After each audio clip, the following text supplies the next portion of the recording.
All right. Thanks for joining us again. We're back with another edition of the Who You Got podcast. Greg and Jimmy, we gave Ryan the night off. After last show, we're letting him figure out football's on Sundays, so he's going to take a night, figure that out. A little shout at Ryan for not being here.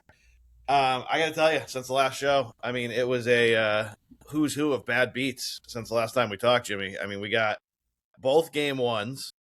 And if you had the Cavs with the spread, 4-1 out, if you had either of those unders, my God, like I text Jimmy, they don't call it undertime. They go to overtime and both totals come in. And did you hear the story about the guy in Vegas who won $750,000? He laddered the Knicks. No. Got the point spread going all the way up to double digits, and it wound up hitting. Awesome. Good for him. Good for you for not ripping it's probably digital these days, but if that was on a paper ticket, it would have been a garbage can if I was in Vegas. Yeah. Oh, yeah. You've been taping it together like you're the fucking penguin in the first Batman. Batman. I just know myself. I would have tossed that shit so quick into a garbage can, so mad, walking down the strip, and then I would have had a dumpster dive to try to find my ticket back. Unbelievable. As a Knick fan, we'll get to all these bad beats, but let's just start there with you. 22, and I know Vegas Darnell, he only knew the Knicks won because of my text. He stopped watching. I was watching. Did you stop watching, or did you watch the whole thing? No, I watched the whole thing. I didn't miss a play that game, and I would have stopped watching if they would have pulled the starters, but they didn't. So why would you stop watching? They're still trying, right? If there was 3 minutes left, they're down 22, they pull the starters, I might watch the rest of it, but chances are I'm going to be upset. I'm not going to do it. It's probably 11:15 on a weeknight. We got to work in the morning. Look, when the Knicks lose, I'll listen to local radio, but I won't watch any of the morning shows. Nothing when the Knicks lose. I don't want to see it again. I don't want to deal with it. I'll listen to local radio because they're all commiserating with me. They're not just pointing out what happened or giving the other team a high five. But yeah, I watched every second of it. Actually, my wife stayed up with me, and she was pumped too. Like it was awesome. We thought last year was crazy when they kept coming back, and talk about one-upping last year. You're not kidding. Now the Knicks, 44-11, they outscored them after the 7-minute point. Yeah, and I think the biggest takeaway I had, and for those, by the way, those of you watching on YouTube who are going to comment, yes, I'm going off screen because I'm watching the Avs game. The Cavs reaction after the game, the coach, and we lost. It doesn't matter. It's a loss. You lose by 1, you lose by 20. Bro, you blew a 22-point lead with under 8 minutes to go. Yeah. It was historic. It does technically only count as one loss. I understand what they're saying, but when somebody said this a couple years back when this happened, it wasn't the Knicks series. I don't remember what series it was. And I haven't heard anybody say it about this, but it's the same theory. You have to beat a team 4 times. Now the Cavs theoretically have to try to beat the Knicks 5 times because they beat them and they gave 100%. It back, right? Yeah, we talked about this last year when the Celtics beat the Knicks the first 2 games, but lost the first 2 games. Yeah, they're cooked. So not all losses are the same. Not all. Things you can bounce back from an emotional standpoint. Like you just, they had it, they let it go. And then last night, I wasn't worried at any point in that game. At no point was I, even when it was me either. Knicks are going to win this game. Josh Hart was playing well. Brunson had like 2 points in the first half, and they were playing well. Like there was at no point was I nervous. No, and that's why I think the Knicks are dangerous. And I've said this to you for most of the year, that if Brunson doesn't get out the gate, you never know when Josh Hart's going to go Josh Hart. And he had the game last night. Yeah. He goes, and I know when you're game planning for the Knicks, you're not thinking, pencil Josh Hart in for 25. Yeah. No, you're not wrong. We just talked that I haven't been watching a lot of the morning shows. I've been listening to mainly New York radio lately. And that's, I've been working a lot, so I'm spending a lot of time in the car. But I watched this morning, and I think, there was that debate about analytics, and Kenny Atkinson was likely playing like, hey, leave Josh Hart alone. He's the least of our concerns, and sometimes he's on fire, and he was shooting well last night. All kind of came together, and I got to tell you, I got to give Mike Brown credit. I was on his case before, but the deep bench, they certainly look way more fresh than they did last year, and you got guys like Shamet in game 1 really kicking in on the comeback. Miles McBride, Deuce always got minutes under Thibodeau as well, but he's really getting some additional play now. You know, Jordan Clarkson, he was on the bench even during the year at some point, but he's getting some pretty good run. Just very good. I think what we learned about not just Cleveland, but Detroit too, is they're two very flawed teams, probably a little bit better than mediocre teams when you look at the whole picture. Because both, you looked at that series, goes 7, they both have a chance to close it out at home, and they both get blown out. You're not a good team. No, Detroit's got a much brighter future. Cleveland's going to have to figure out what they're going to do about Harden. They say there's a handshake deal that's happened that they're going to extend him. Well, he's 36, going on 37. He doesn't show up in the playoffs. He got completely cooked, and that was another Kenny Atkinson thing. Why don't you pull Harden off of Brunson when he's just getting torched down the court every time? Well, that was another one of the comments after the game. We were winning. The best comment I heard about this was Bart Scott. I was listening to Bart Scott talk, if anybody listens to Bart and Carlin. And he made a great point. I listen to VSiN. I don't listen to regular radio much anymore. But I will say, out of all the shows that I listen to on ESPN Radio in New York or The Fan and all that, Bart Scott's one of the best. Like, I've said Bart Stradamus on this show before. Mm-hmm. He's very good. He's entertaining. He's funny. He's got great insight. But he made the point, like, you're up 22 with 7 minutes to go. You only need 4 more points and you win the game. Like, take Harden's ass out of the game, right? Like, just take him. Like, you don't need to do much. You get 4 more points, you probably put this game away, right? Like, not Jimmy, literally, but like get a few stops. Take fucking 3 knees and punt. I mean, you should just take 24 seconds off the clock every time. Yeah, every time. They started going up and down the court with them. Yeah. Prevent offense, it felt like, too. I mean, at some point, the Knicks must have just on the bench started laughing, going, "I can't believe they're falling for this. It's unbelievable. They're trying to run with us with 7 minutes to go in the game." Yeah, I thought Cat totally tangent. I thought Cat had another one of his terrible Cat fouls at one point too, where I was fucking pissed when the comeback was out. I'm like, there it is, Cat grabbing him for no reason, middle of the lane. Luckily, it didn't come back to bite us. But if I'm a Detroit fan, like I said, I feel pretty good. You're building it. Cade's a young guy. Jalen Duren really came on strong this year. They have draft picks and they have money. Like, they're going to get better. Cleveland is in just a completely different position because of the deal with the devil by getting James Harden. I understand why they did it. Darius Garland, like that team, I think we saw what they could do, and they couldn't do much more. They were a great regular season team, couldn't get over the hump, so they had to pull some sort of string to try to get better. I'll tell you, I like Evan Mobley is fantastic, and he's only 24 years old, I think. He's a young guy. So the Cleveland future is not dead, but if I am a Detroit fan, I'm like, okay, we're gonna be all right. We're gonna get some more scoring, get another person. Cade Cunningham is the only person that can get you a bucket on the team. That was going to be my point when you were saying this before. They have a bright future. They need to find a score though, because if Cade Cunningham's not scoring, I don't know what you're gonna do. Yeah, you get like Karis LeVert can get hot for a night, or someone, Duncan Robinson can be draining threes, but there's no consistency there. You can't count on anybody else. So, you brought up the foul with Cat and all this, and that's going to get me to the other epic bad beat, which was Game 1 of the conference finals on the other side, where it goes to 2 overtimes and the overhits. Mm-hmm.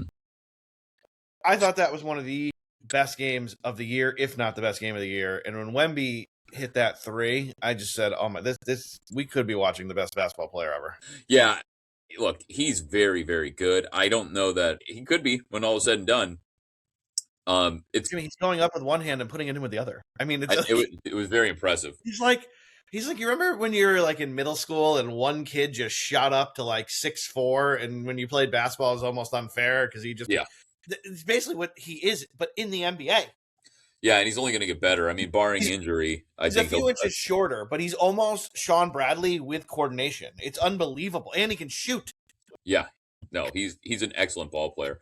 I also think it highlights how bad Gonzaga's greatest Chet Holmgren is, because just terrible. My God, they've got Alex Caruso guarding him. Chet Holmgren is late on the rotations to even be help defense. If I'm 7'1" and you take a guy that's 6'6" and put him on the 7-footer on their team instead of what What are we talking about? I'm just gonna go now because we're already talking on the NBA, so we don't have to like do our normal rundown. We're on the NBA, so let's just keep going.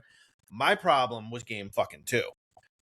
These guys are mugging. I mean, two of the players on Holmgren and the other one, Hartenstein. Hartenstein was all over him. I mean, they both should have got arrested for assault. Forget basketball. Forget fouling out. This guy is getting, and Wemby's not a big guy, as we all know. He's a twig. He's getting dry humped up and down the court, and no one's calling it. Now they tried to get 2 early fouls on Wemby. He didn't even touch the guy. He's like, review it, and then they're nope, overturned twice. I mean, the OKC whistle is fucking annoying, and that's why I don't like watching it. Like SGA just goes and does this little shoulder shimmy and tries to get a foul every time. It's annoying. Yeah, Oklahoma City's not a fun team to watch. I agree. I think that, But this guy's getting raped. I mean, you were watching the game. Are you not yelling at your TV going, blow the fucking whistle? 100%. The only thing I would say on the other side of it is I like because I hear that narrative, right? Because it's true. Like, he was getting beat up. I mean, they show all the replays. Hartenstein's grabbing him, pulling him. He's pulling hair. I mean, he pulled Castle's hair. This guy's a dirty player. He is, but we can't kind of harken back and romanticize how hard it was to play in the 80s and 90s, and then also say, "Oh, this is terrible." Like, I kind of like it. Like, they're roughing it up a little bit. Like, now, if I was a Spurs fan, would I be pissed? For sure, right? Absolutely. Hold on. But I like the fact that he's crushing us. Somebody go put a body on him, mess with him a little bit. But we can do that because it's a different game. It's fair. I mean, Jimmy, if he's torching you, you're like, hey, go get in there, get a body on him. Hold on, you were watching game 2. That I get your point, but my point's not even that. My point is more, they are literally raping the guy up and down the court. Wemby barely touches anyone, and they're blowing the whistle. And to the point where they reviewed it twice, and it got overturned because they didn't touch anybody. Yeah, no, I'm not arguing that the refs shouldn't be calling it. Let me be very clear. Why are the refs the story after almost every game all the time? It's just like the NFL. Here we go in the NBA now. It's just like, God, I told you, I'll do it for half price, and I promise you the whistle won't come out much. Yeah. The best. You know what? This is a bad segue because I got to bash them in a minute anyways. I was going to say the best group of officials in any sport is the NHL, and especially when we get to the NHL playoffs. But unfortunately, they're going to take a hit in a few minutes too. Oh, yeah? Based on what game? Oh, all right. Well, we'll jump a little bit here. The epic other bad beat, and that's the Sabres losing at home in Game 7 after the disallowed goal. They lose in overtime. Did you see that? Because if you didn't, I'm going to fill you in on what happened. No, I was falling out of my phone, and I saw they lost in overtime, and it sucks. With about 9 minutes to go in the third period, it was 2-2. Sabres in the offensive zone, obviously. They take a shot. It gets kind of held up in the goalie, but it's loose. Just as the Sabres poke it through his legs into the goal, as that was happening, the whistle was blown. They blew it off. They thought the puck was stopped by the goaltender. Goaltender didn't have it. Ooh. Disallowed the goal because the whistle blew. They lose in overtime. I'm telling you, Buffalo, the city, what a factory of sadness. They're just cursed. The whole fucking city. That sucks. I mean, goals. It was 100% a good goal. Yeah, 100%. Yeah. They thought the tender had it. Oh my God, this guy just got absolutely wrecked. In the I got the hockey on right now too. Yeah, you see him get wrecked. Here we go. Got a little tough. It's gonna get chippy tonight, boys. But yeah, I mean, the poor Sabres, man. I mean, God, and the fact that when the whistle blows, there's just nothing you can do.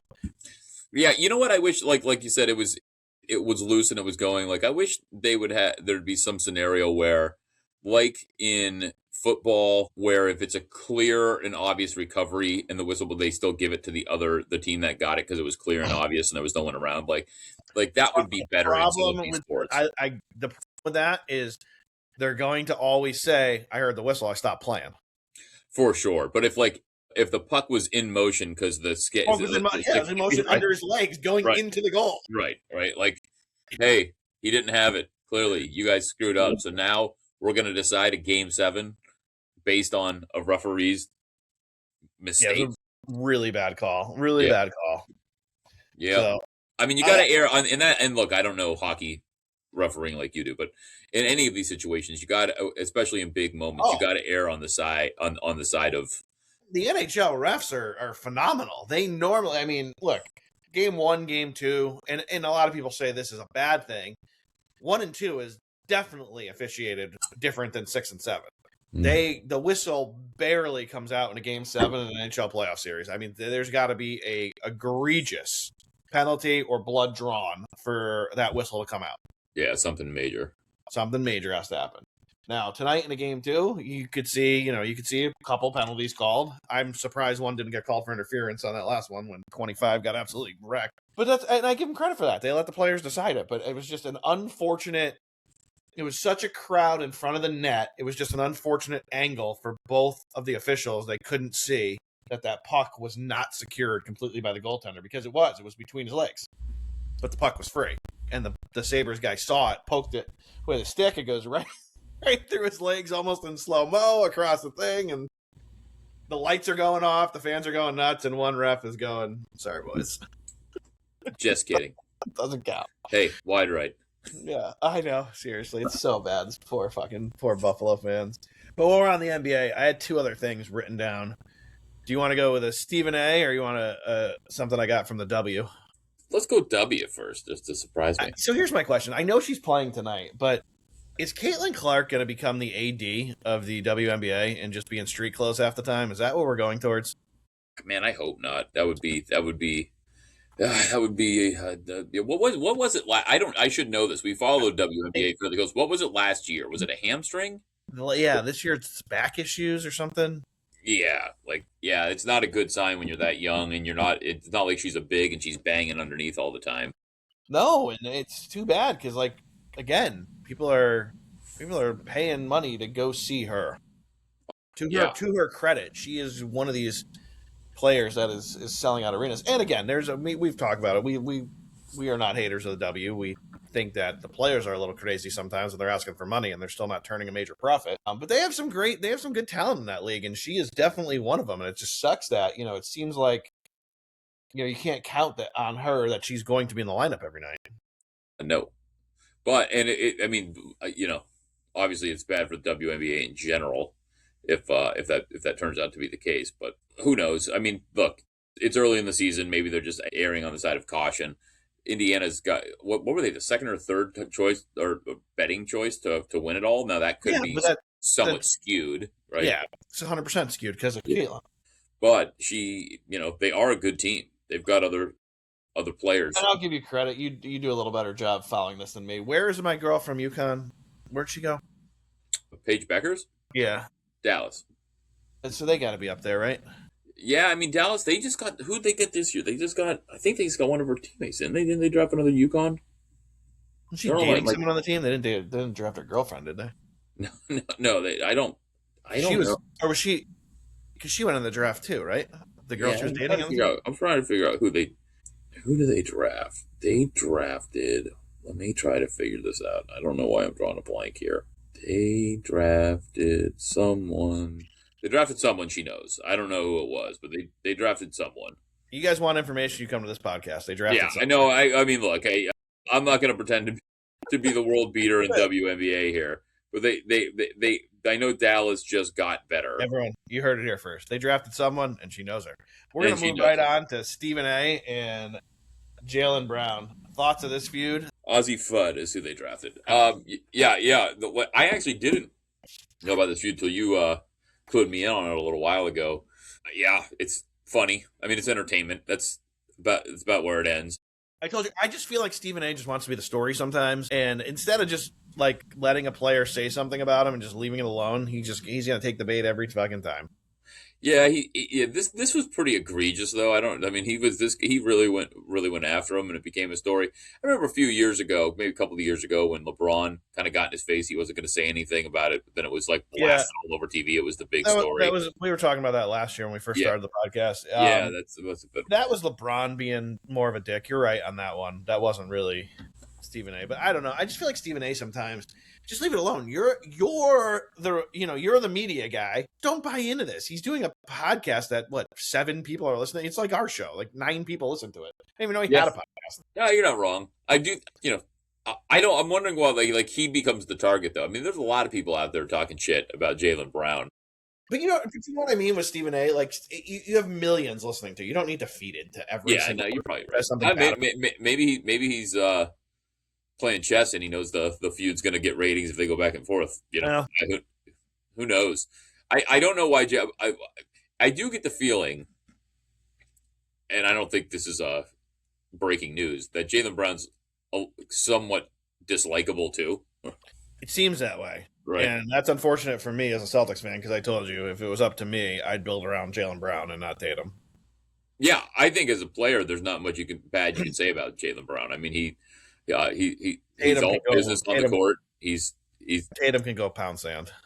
Yeah, Tatum. The eye test from a talent perspective would tell you that Tatum's a better player, but I don't think Tatum would have taken them nearly as far as Brown did if it was. I mean, he can't take him far. He doesn't play in Game 7, so how can he take him far? That's true. That's true. He did not play in Game 7.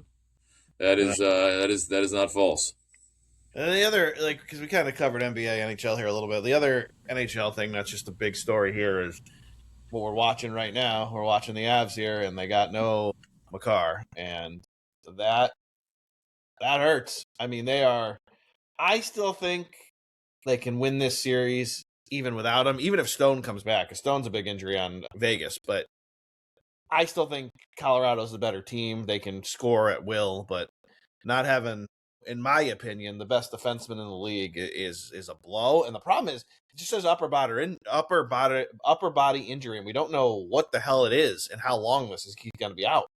Yeah, I understand why they do it so that when he gets back on the ice, people don't go after the specific thing that's wrong with him. So I get why the NHL does that to try to protect the players. However, as a fan, now I have no idea. Is it like upper body, or lower body? Well, lower body. So does he have a hamstring and he might be out for the next month, or did he tweak his ankle? We could see him again soon. I mean, it allows for a lot more guesswork to be done, and it also allows for more game playing to be done before they announce who's actually going to play. Now, I don't think it would really change your game plan in full if you're the coach, but right.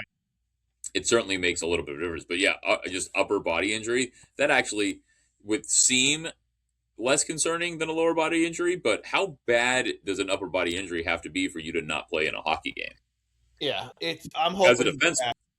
I'm hoping he's back Sunday. I'm hoping he's back for Game 3. I still think they're going to tie this up tonight at 1. But this is a bad matchup for one simple reason. Makar's not there, and he's a huge part of this team, as we all know. But Vegas is just a professional team. I mean, they won a cup. They've gone to the finals. They've gone to the conference finals a bunch since they. I mean, what are they? This is their 6th season. Is that what it is? 6 years in. 6 or 7. They've won a cup. 7, but yeah, I mean, their inaugural year they went to the. Yeah, they've gone to 2 Stanley Cup finals. They've gone to. I think this is their 4th conference final. They're just a professional team. Yeah. They got a lot. They just got a lot of good players on there. There's a couple great players, but a lot of good players. And like I said, they're just a professional team. So it's a bad matchup because they're not intimidated at all up from Colorado. And in fact, they took Colorado out. I think it was in 21. You can go look. Ryan was here. I told him to look it up. But I think it was 21. They took Colorado out, and when Colorado was having one of these great seasons. But I look, just like when we talk about McDavid. I hope this Colorado team gets through because I know he has one, but I think McKinnon's going to win several cups. So, and he should. He's that good. So I hope they get to the finals, and I hope they play Montreal because, like I told you last night, I told you Montreal is definitely live, and I told you they'd take Game 1, and boy, did they come out quick. They gave up 1 goal, and then they scored 3 quick to go back up 3-1. Yeah, they look good. I think you're going to see. I think you're going to see Montreal continue on. That I know Carolina. I mean, I don't follow hockey like you do, but I know that Philly wasn't like a barn burner of a team when Carolina got through them. So yeah, they swept them, but they were overmatched. Well, the narrative on Carolina is they can't get out of a conference final. Yeah. They are. I think they always lose the first game, right? Well, it's not even that. They got swept, and a gentleman swept in the last 3 times they were there. It's not starting off well. Canadians are playing well, and they've got the depth of talent to make it happen. So they are 1-13 in their last 14 conference final games. When did they win the cup? What year was that? Just a while ago, wasn't it? Yeah, I mean it was within the last decade. Yeah, it was. But like it was like it. While I've been paying attention to hockey, like you know what I mean, it wasn't in like my distant They memory. went through. They went through Tampa that year, didn't they? I think they did. I think they did. I think you're correct. But yeah, look, I'd like to see. I know because you like McKinnon. I get it. I'd like to see Vegas. I think the best thing that happened for hockey in Vegas was they were the first professional sport, and Vegas wrapped their arms around them, right? To the point where I like it. It's great, and they're a good team, dude. But no, at some point, I want to see a team. It's been a while too. I think it was the Blackhawks that did it last. Mm-hmm. A team that had the best regular season. Like this team was on. It was a cheat code in the regular season. I'd like to see them win the cup. Yeah. And this team is phenomenal. And if they don't win the cup, I at least want to see them in the finals. I don't want to see a mediocre Vegas team because that's what they are this year. But again, like I said, they're a professional team. So the fact that they're in a conference final is not good for anyone. But I want to see the Avs in the finals. They're an exciting team to watch. Yeah. Oh wait, San Antonio up 12-0. Yeah, I know. It's in the game. We'll get to that. I mean, we can jump back to the NBA for a second. I told you on this show. I was telling someone who listens to this show, you can go back and listen. January, February, March. I told you the Spurs were live. I told you they were going to take out this team. I still think they're going to take out this team, but that's not even what I want to hammer you all on because I have a couple of these tickets. And I hope they cash. Because every time I say something I think you should play, I usually put some pizza money on it. Spurs, Knicks, to get to the finals. We were given out at 30-1 when the Knicks were on that bad run. We were even giving out Spurs to beat the Knicks in the finals at 60-1. It's going to happen. Spurs and Knicks are going to the finals, everyone. I think you're right. Jimmy, we have given out so many futures on this show that cashed big prices if you just throw a little pizza money every time we say, hey, we think this is good value. Yeah, 15-0 now, and it doesn't look like. I mean, look, OKC can come back. We've seen somebody take the Mike Tyson storm at the beginning of a fight. Right when we were getting ready to record, I saw the line move from 1.5 to 3.5, but I have the hockey on. Is Fox and or Harper playing? I think Fox is playing. All right, because the line jumped 2 points right before tip. Yeah, so I figured one had to be. Yeah. I don't know what the final word when Harper is. I mean, he'd be coming off the bench, so I'm assuming he's out. But yeah, De'Aaron Fox is in the game right now. And my apologies that it took this long to get to 30 minutes into the show, but we kind of got on a tangent. But sad news in the sports world. Kyle Busch passes away suddenly of what they're calling a serious illness. We still don't know what happened. I was reading today the 911 call. He was coughing up blood, had a high fever, and just he didn't make it. And yeah, it's sad. I know we don't talk a lot about NASCAR. I told Jimmy when I'm bored, I bet it a lot. He's one of the drivers I always looked at, and I'd always bet. He one of the better drivers of our generation, of our time. 2-time series champ. But the reason I loved him is because this isn't going to surprise anyone who knows me. Is he was 1-0 Avs, by the way. He was the villain out there. He would he'd fuck you up on the track. If he had a vendetta, he'd hit you. He would just cause a wreck. And he embraced that role. And he was controversial. He said what was on his mind. He was, again, I'm not the hugest NASCAR fan. I keep a finger on the pulse, as you know, Jimmy, just because from a betting standpoint, I think there's some value there sometimes. But he was one of my favorite drivers. He also drove in the truck series. He had 234 wins over the 3 major circuits. So he drove trucks. He drove, he drove these cars. I'm sad he's gone because I love betting on him. It's too bad. He was prepping for a race this week, 3 days away. We got the Coca-Cola 600 Sunday night under the lights, and I'm sure they'll do a tribute, but it's sad he's not going to be there. Yeah, I'm very interested in this one, and I feel terrible, he's got 2 young kids, like the whole thing. It's a tragic story, but this is one of those mysteries that I want to know what happened. Normally, it's like there was an overdose, or he had a heart attack at an unusually young age, or there was an aneurysm, there was something. But this sounds wild. Like he was sick, he had a sinus infection he was dealing with, and now he's gone. They were saying the G-force from the car could affect it. Yeah, it was theoretical because he said he needed a shot when he was in the car. Look, that might affect the sinus problem itself, but it's not going to take a sinus infection and kill it. Like, I want to know what happened to him. Like, they haven't announced the cause of death yet. I'm sure the coroner's going to figure it out. But it just because I feel really bad that this happened, but like, it is not a normal. Like, what could, like, it sounds almost like I don't know. I don't even want to speculate. It would be bad to speculate, but it sounds like, something that he got that was bad. Yeah, it just sucks. I mean, when I read it, I was like, no, this can't be fine. This can't be real. I knew he was younger than us. I was like, he's got to be in his early 40s. He was in his early 40s. Crazy, gone, just gone. Yeah, you've got a cold, and then you cough up a little blood, and then you're gone. Like, it's different because Earnhardt was the face of racing, the number 3. But I mean, it's as like when you look at how great of a driver was. I mean, it's almost equal. I mean, Kyle Busch was that big of a name. I mean, he was one of the best drivers we've seen, just like Earnhardt was. And Earnhardt died on the track. This guy, did not. Kyle Busch did not. But geez, the racing world loses another giant early. Well, they're still in their prime.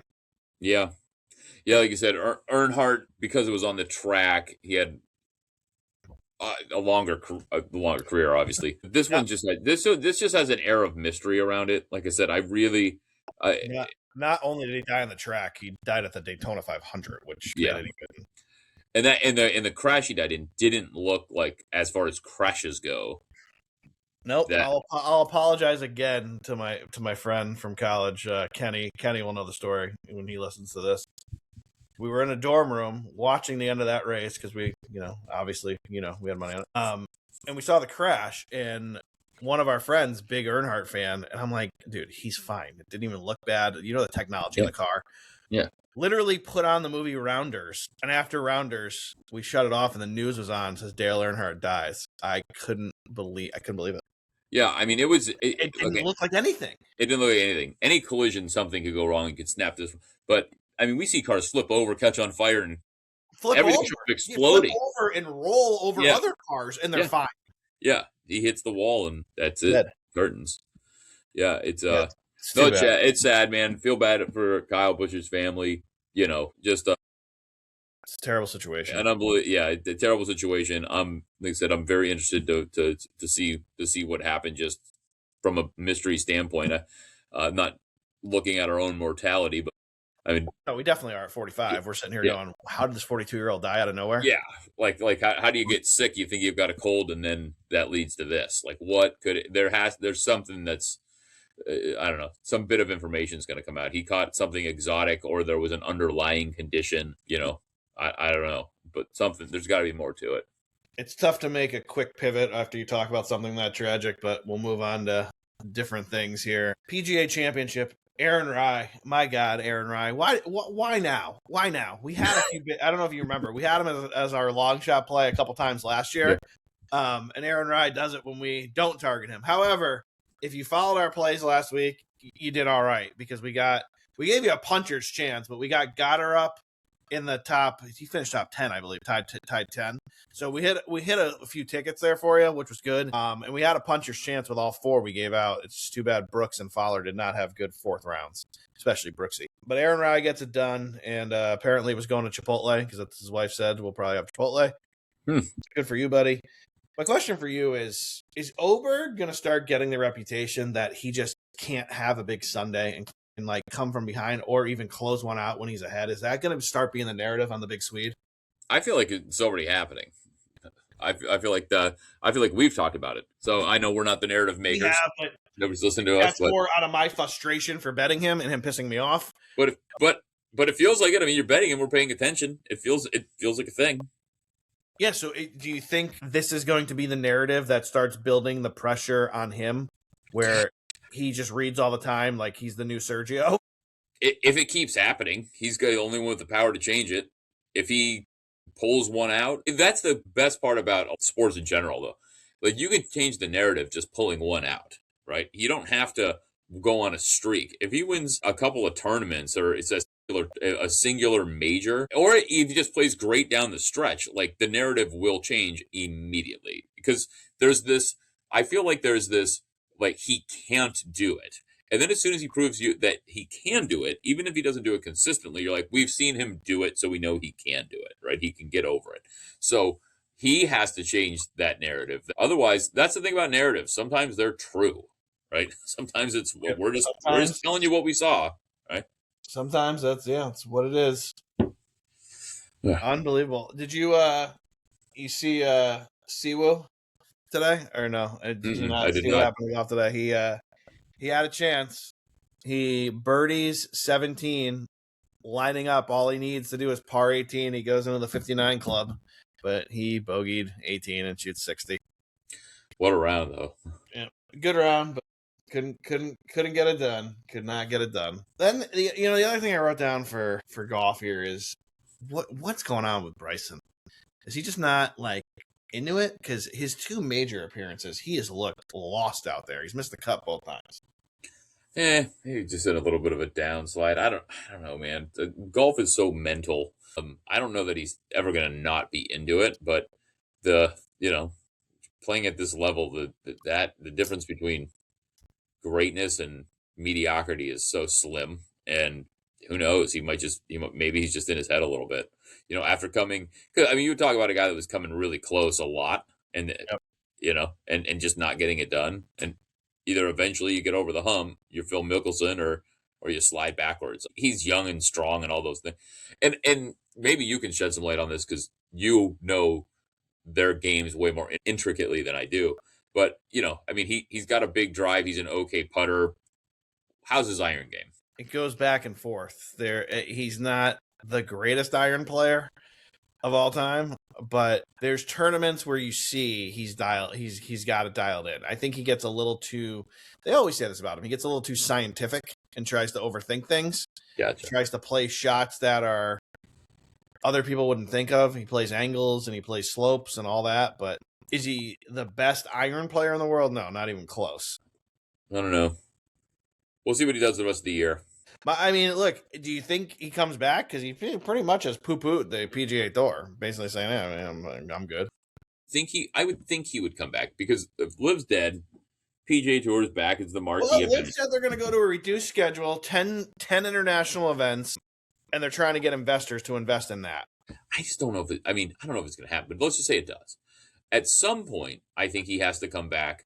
He's got his brand. Right? Yeah, he's making a lot of money outside, but to keep that popular, he's got to stay relevant, right? Yeah, I agree. I would think that it's just good business at some point to come back. I agree. All right, it's enough PGA for tonight. Talk to me about where we usually start the show with your time to shine. Talk to me about UFC. First thing I want to talk about is Rowdy Ronda. She won pretty quickly. Will she fight again? Was this a comeback or was this just a gimmick? Let me tell you a little bit about that card. So there's two things I have to say about that card. Go ahead. One, you want the good or the bad? Here's the bad. The bad was the card was absolutely terrible. I watched the whole thing because there was nothing else I wanted to watch. The Ronda fight was a complete train wreck. Gina had no business being in the octagon. Junior Dos Santos is almost 45 years old, had no business being in the octagon. The guy that Ngannou fought had no business being in the octagon. The only fight that went to the second round on the main card was Nate Diaz fight. And so I noticed that, and one of the things I wrote down for you before you go any farther is, can you just explain to me and whoever's listening who doesn't follow this, who is this promoted by again? Is this the Paul brother? This is Jake Paul. Jake Paul. MVP Promotions. Yeah. And did he just line up a bunch of people to try to get viewers to Netflix or whatever the hell this was Netflix, right? Yeah, this was Netflix, most likely. And allegedly ticket sales weren't great. But I'm sure viewership was okay because of the people they put on it. But yeah, Junior Dos Santos was the heavyweight champion. And he was a good heavyweight champion, but he's almost 45 years old. Like, he had no business getting knocked out that night in the ring. Nate, Gina Carano hasn't fought in 17 years. I know Ronda hasn't fought in a long time, but what are we talking about? That fight was a joke. It was 25 seconds long. She took her down to put her in an armbar. When Ronda started fighting in the UFC, she was armbarring everybody. because the level of competition was lower. When Ronda, she lost a couple of fights, but even her close fights, she wasn't able to do that anymore at some point because an armbar, you don't see people get armbarred anymore. Like it was like because back in the day, MMA was literally a karate guy versus a judo guy, a boxer versus a kickboxer. This like that was the idea. Now people train mixed martial arts. They train all the disciplines. And an armbar is something that everybody's smart enough to not get caught in. Like you just don't see it happen. So for Gina to get caught in an armbar, Ronda's thing, it used to be a lot of people's things when you didn't know. When I was when I was jujitsu guy and you were a boxer and I got you to the ground, you didn't know what you were doing. But like nobody gets like it's and somebody will comment or listen in and say, oh, yeah, it happens sometimes. But on a main event, I don't remember the last main event I saw, um, even a main card where somebody got armbarred. You get an arm triangle once in a while. You get the Darce choke here and there. It just doesn't, I'm sorry, a full triangle. But that's my point. Like, so that was a joke. So it was a bad night. The only fight that went to the second round was Nate Diaz and Mike Perry. I thought Nate Diaz was going to win that fight. Nate's 41 years old. Fight got stopped, like half of Nate's fights do now, because he's got so much scar tissue that when you hit him, he just starts bleeding immediately. So it was a doctor's stoppage. Couldn't see out of his eye. Was bleeding profusely. In true Nate fashion, he still said he was going to fuck him up, and then he pointed at Jake Paul and said, "I'm going to fuck you up next." But it was just a terrible card. It was absolutely, it was complete and total garbage. Like I get what he was trying to do, but there should have been some decent fights on there, and there just weren't. Now here's the good: for the watching purposes, was fantastic. When I watch fights or anything on Paramount Plus, I have to hit OK 7 times before I get to the fight. Paramount Plus, OK. Who's the profile? That's me. Do you want to watch the fight? I do. Do you want to watch the fight now? I do. Do you want to watch the prelims or do you want to watch live time? I want to watch live time. Are you sure? Yeah. I mean, it is aggravating to turn Netflix. Pull up Netflix. Hit on. It's on the TV. It's ready to rock and roll. Ready to go. Did a great job. There was no issues. Netflix, from a platform standpoint, it was really, really an easy process. It was an enjoyable thing as a fan. And yeah, I watched it because I have Netflix and there was nothing else I wanted to watch that night. So I'm like, screw it. I'll put it on. Like, what difference does it make? Right. Right. So that was the good. But yeah, the card was really bad. I think Jake Paul was trying to say in the ring, oh, early numbers coming in, and but he's got to be full of shit. I mean, maybe because everybody has Netflix and it was on, but I don't think they sold out the arena. I think it was, and it was in LA. Let's see how much you know about the Paul brothers. Let's see how much I know. Jake Paul's the one who fought Tyson and then got his ass whooped in the next fight. Yeah, he fought Tyson. Yes, okay. He lost to Anthony Joshua. Yeah, that's almost broke his face. Yeah, literally broke his jaw. Who's the one who has the $5 million Pokemon cards? Is that Jake or Logan?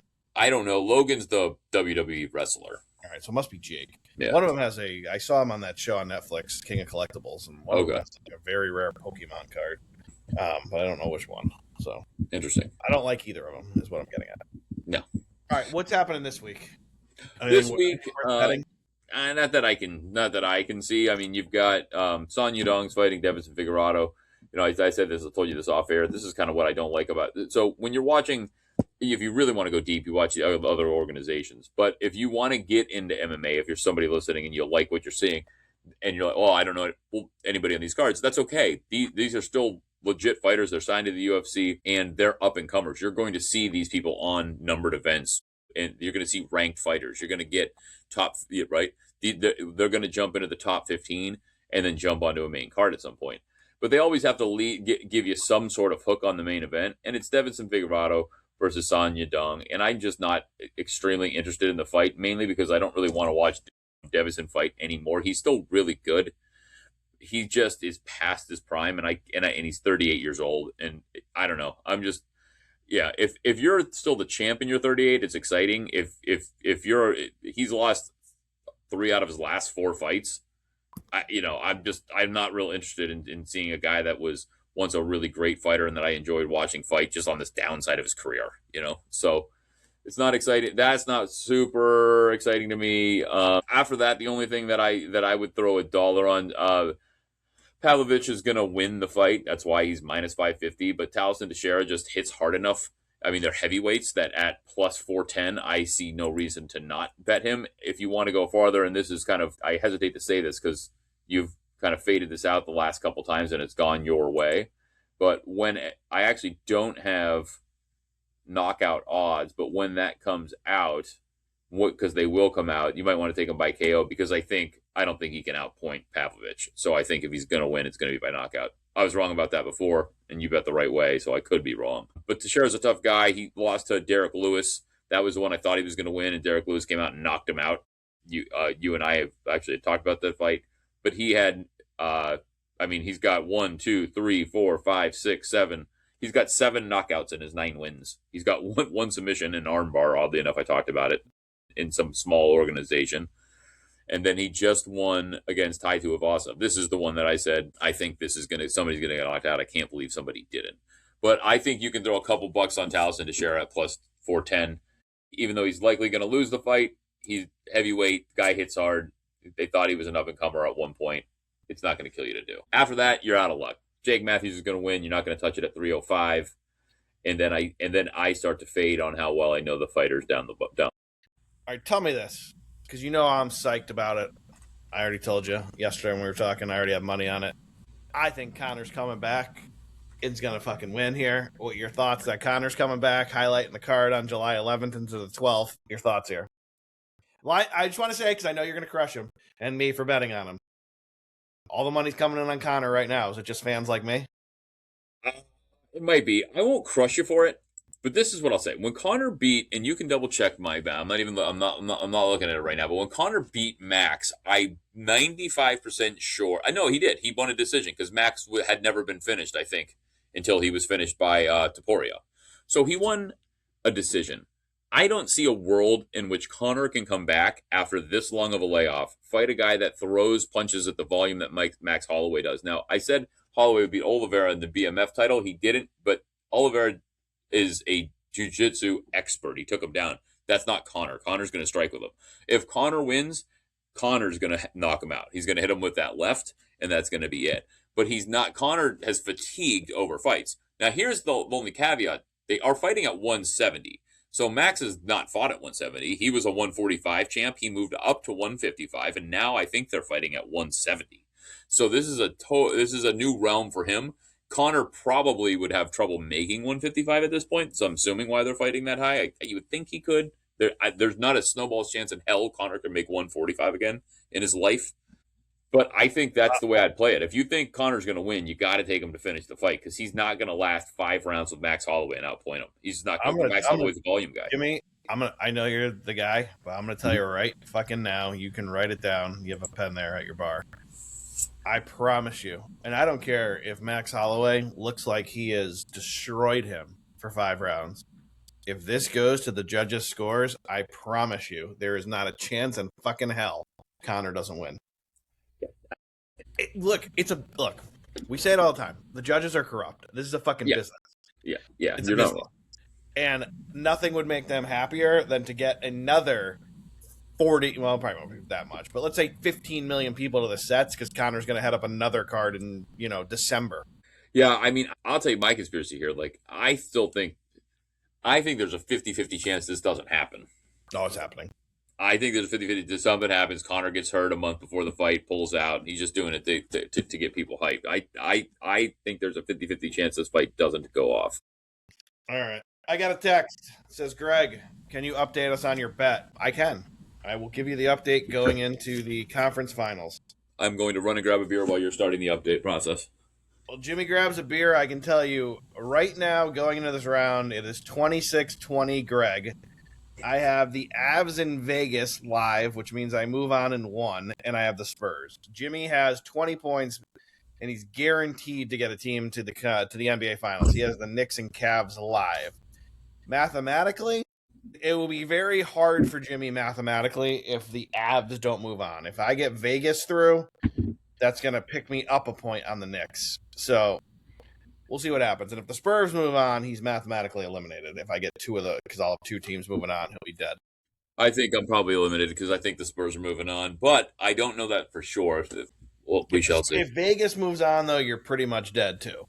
So I'm in good position. But look, I will happily admit it while I eat the meal that Jimmy buys me in New York City. While I'm eating, I will tell him the whole time, you drafted better than me. Now, it didn't work out for you, but your draft was better than mine. Well, it'll be a delicious meal. It A couple will. cocktails involved. Hey, It if we will. already know the result, I have a number of people at this point now that are very interested in heading to New York City should the Knicks make the finals and watch a game in a bar in New York. So I would like to do it. I think we run it back at the Mustang. I love that I, place. I don't think there's a chance we get in the Mustang. The trick is you make the reservation. Make the reservation. I would be anywhere, but I want to do it for a home game. I want the Garden to be going crazy. I want us to be in Midtown somewhere. Oh, yeah, that's what we do.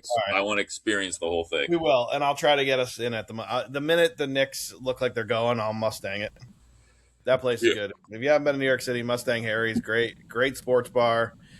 I'm gonna give you a little tip that I learned, unfortunately, because I didn't see what was going on behind me. We went there for the college basketball Sweet 16. And what I didn't know what was going on was soccer was on, and it was Ireland it is an Irish bar, by the way, Ireland trying to qualify for the World Cup. So when I said to the waiter, can you please put on the fucking college basketball, me and Jimmy almost got beat up. They did put it on though. It ended up on because the game the game was ending, right? But they played it. The game ended with Ireland losing in penalties, which made everybody even more mad. That's the best part. I love there's multiple bars in New York. There's one there's a lot of them in New York that do this, but there's one not far from me, the big soccer bar, and you can get a beer at 9 a.m. on Sunday there because everybody's there watching the games overseas. All right, Pete Crow Armstrong, right or wrong, for telling a fan, and I quote, "Suck my fucking dick, bitch." I mean, probably a little aggressive, I'm sure. I think he clearly doesn't really regret it because he didn't apologize initially, and then he came with the bullshit apology. But basically said his initial reaction was, I mean, if they're going to talk shit, then they need to be able to take it, kind of attitude. And I know it's a bad take, and all the people come out, and the PC police will say, "Oh, you're a jerk for backing him." I back him 100%. He's 100% right. You want to talk shit to me? Then when I turn around and tell you to suck my dick, then shut up and sit back in your seat. And we don't know what she was saying exactly either. She was, telling me sucks and all the stuff. I don't think she crossed any crazy line, but I think he just had enough of hearing her tell him he sucks, and he he was pissed off. He misplayed a fly ball, cost him a couple runs. She was right there to tell him. And the funny part was, she was there on an engagement party, and her fiance is a Cubs fan. He was wearing a Sosa jersey. If you see the video, that's pretty funny. I think there is a point, and I've been at games where it's gotten a little out of hand. But sometimes players take I know you hate the other team, but sometimes people get a little bit too rough. Let's say. I'll fully admit, I've been one of those fans at Red Sox Yankee games. Yeah, we even in high school, I remember we got yelled at the next day on the announcements. We were playing our rival, and the coach's name was Araby, and we had a whole chant of Araby beats his wife. It's I owe Bernie Williams an apology. I was in the bleachers at Fenway Park. I said some things. Nick Swisher caught it too in right field one time. I remember Nick Swisher. Yeah, it's a whole thing. But yeah. I can't believe after 15-0 or whatever it was, the Thunder are now winning. By the way, I got it. Are they? I got 31-29 on my television. It's 32-31 Thunder. Oh, yep, there it is. SGA hits one. So I think this will go down the wire. This is a game of runs. Spurs will be back up 6 or 7. 35-31. This Thunder's throwing in threes, boys. Look, the way I see the series, anyways, even if for somehow, some way, and look, they're both great teams. If the Thunder do win tonight, I think worst case scenario, this goes back to OKC 2-2, and I think this is going 7. I do. I think this goes 7, and the Spurs will have a chance to move on in OKC. Maybe they win in 6. Who knows? But I think it goes 7. You? I think it goes 7, and that bodes well for the Knicks, assuming they close it out. I don't want to get ahead of myself. They're gentleman sweep at worst for the Knicks. I think you're probably right based on what we saw. More so last night, right? I mean, the game 1 great comeback, whatever. But they were in control last night. I think they probably remain in control. Does anybody have any faith in James Harden anywhere? No one. Hey, there was a great debate on my favorite show on VSiN with shout out Paulie Howard. The reason I do this podcast is just to be like Paulie. Great debate on Follow the Money with Paulie Howard and Mitch Moss. They were talking about what is the definition of pizza money, and I was hoping Ryan would be here too because we get three perspectives. Even though I think you and Ryan would be probably closer in dollar value, but when I say Jimmy, go put some pizza money on it, what does that mean to you? What is that dollar amount? Usually it's like, I don't know, somewhere $15-$20 what I'd spend on a pie. See, I agree. Yeah. Me and Jimmy are actually in agreement here. I thought Jimmy might go with slice money and tell me he puts like $5 on those big parlays I say when. No, I mean, if it's really outlandish, I might put $10 on it. But no, I mean, if you think it's good, yeah. I'm with Jimmy. I think pizza money is $20. They're like Mitch Moss and Paulie are saying it's $50. No, I mean, they're different strategies because their theory is, you're going to get the pizza, you're going to probably add some wings or some breadsticks, and you're going to pay the delivery fee, tip the guy. It's $50. Yeah. They're looking way too deep into this. It's what you think. Yeah, I think pizza money's $20. Yeah, I'm with that. When I say put pizza money on it, normally I'm putting $20 on those crazy futures and hoping one of them hits. But like I was telling someone the other day, if you just follow the crazy future, even if you put $2 on it, $5, $10, if you follow these crazy future parlays we tell you about, you just need one to hit and you're up on the year. Yeah, it doesn't translate to pizza, but I would say it means put money you're not worried about losing on it. Whatever that means to you. Whatever it means to you. Right. It's a good way to say it too. All right. Ryan's like, well, it's I'm assuming he calls like the frozen Tony's pizza money. $1.50. Elios. A little Elios action for Mr. Ryan. A 99-cent slice in on 6th Ave. It's really funny. And you're not wrong. All right, so NFL schedule gets released. We have winners, we have losers, and we're definitely going to go through some of this.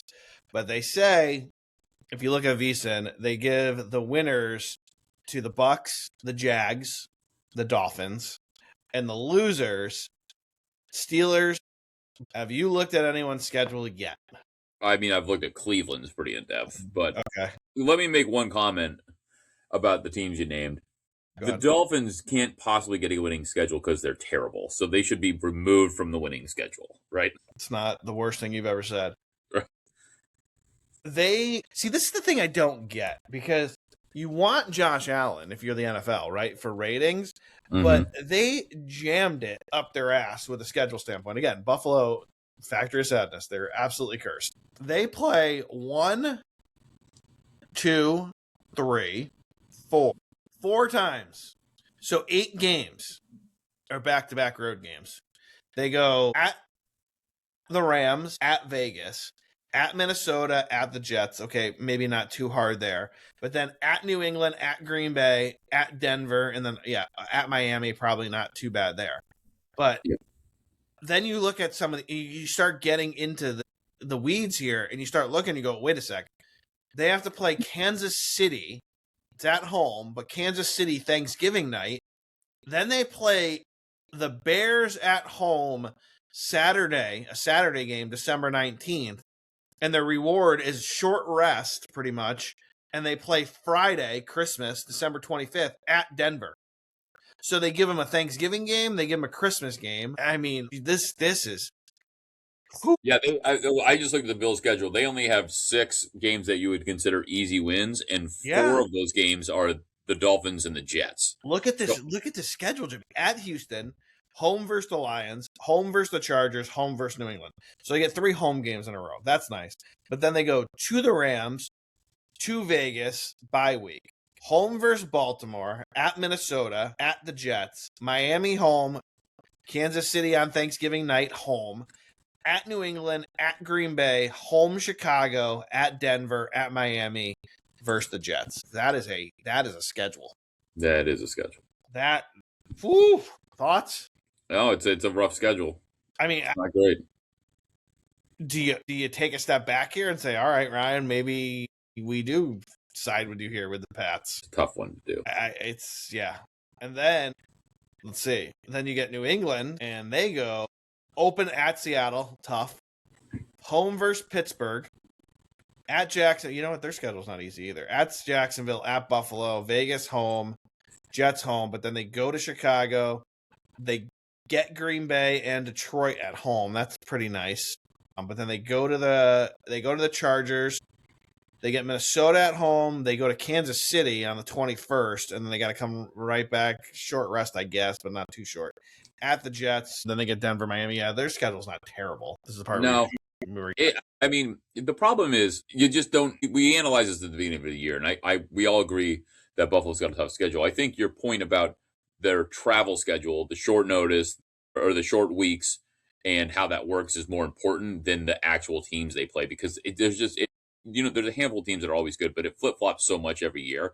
I think where they really get screwed is the short weeks and the travel. Like that's where I think the real number is. So Tampa, woo, you gotta they hook them up. If you look at this, they get at Cincinnati. He's not gonna, week one, not easy, but Cincinnati never starts strong, as we know. Then they get home Cleveland, home Minnesota, and home Green Bay. So they go three straight home games. They go to Dallas, home Pittsburgh, at Carolina, Atlanta, home, at Chicago. Then they get their bye. They come back at Detroit on the 22nd. This is Thanksgiving week. So they get a long rest on Thanksgiving week. They play Carolina on the Monday night game Thanksgiving week. Here's the crazy thing. Look at this. After their bye week, because normally you talk about Tampa and Miami in the cold. Mm-hmm. Besides Baltimore, they play at Detroit indoors, Carolina home, Chargers home, New Orleans home, at Atlanta indoors, Los Angeles, and at New Orleans indoors. They don't play an outdoor game. Yeah, and the Rams game is in Tampa. They play one outdoor game.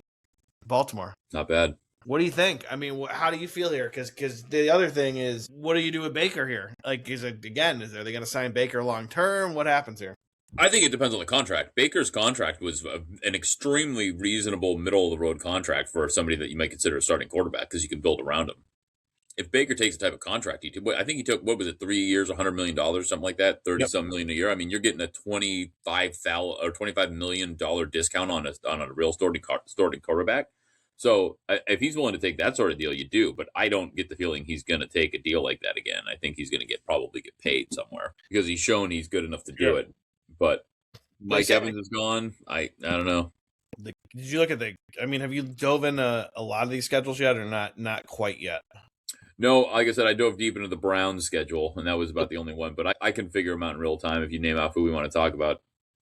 The Cowboys look like they got dealt a tough card here, for especially out of conference. They play Baltimore at home. They go to Houston. They play Tampa. They get at Green Bay. We don't know what to expect from Indy, but they go to the Colts. They get the Niners at home. They go to Seattle. They go to Los Angeles. Play the Rams. And Jacksonville. They get at home. They get them at home, but still, this is a pretty tough schedule if you're the Cowboys. Yeah. Okay. So we've got Jaguars at home out of conference game. They got at the Rams. Probably won't be an easy game at the Seahawks. 2 tough road games in a row. Titans should be a win. The Niners, that's another team. We don't know what we're going to get for the Niners. They could be 5-12, and they could be 13-4 for all we know. It just depends on injuries and who's playing and what's happening. And it's later in the year. That's the benefit if you're getting the Niners. You're getting them later in the year. Packers, that can be a tough draw midseason.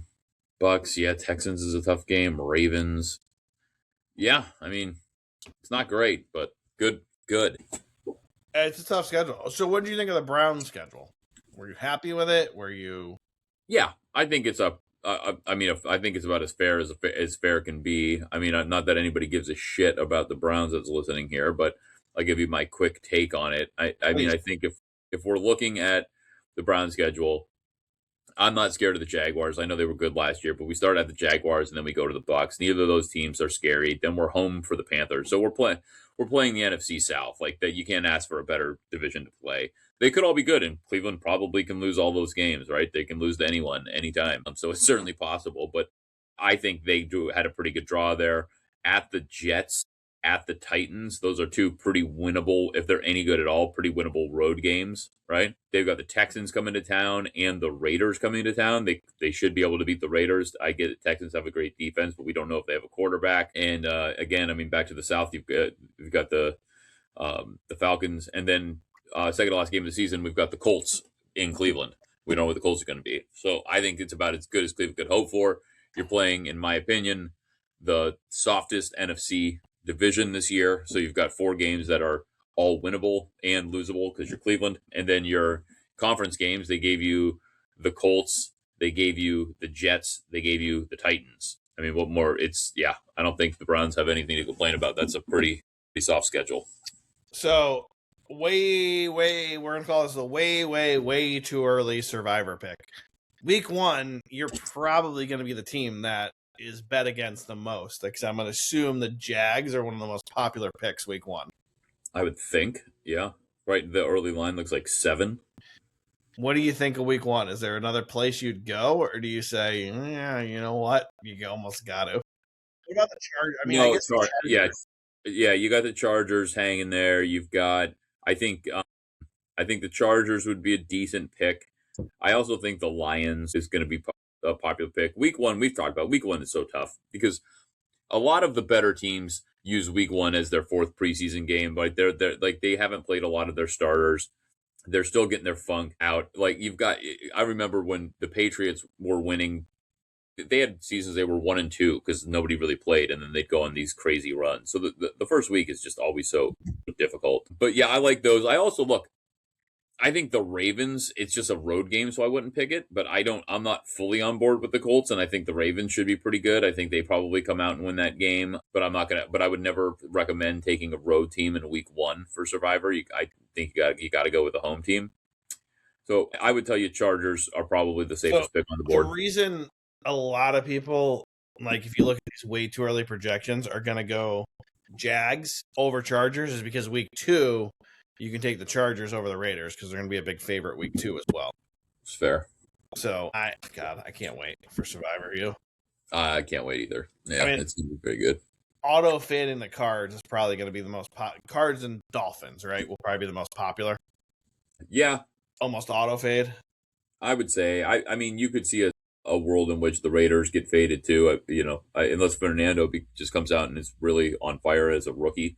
They need a lot of help. I think the Browns could upset the Jaguars week 1 if they can get anything from the quarterback because their defense is going to be really stout again. So I'm the negative Nancy fan typically here that says the Browns are terrible, but I don't know that I love that. Would your theory here? I know again we call this the way too early pick. Would your theory here be maybe you do go Chargers or Eagles or someone that's a home team with a decent favorite and hope that the Browns win?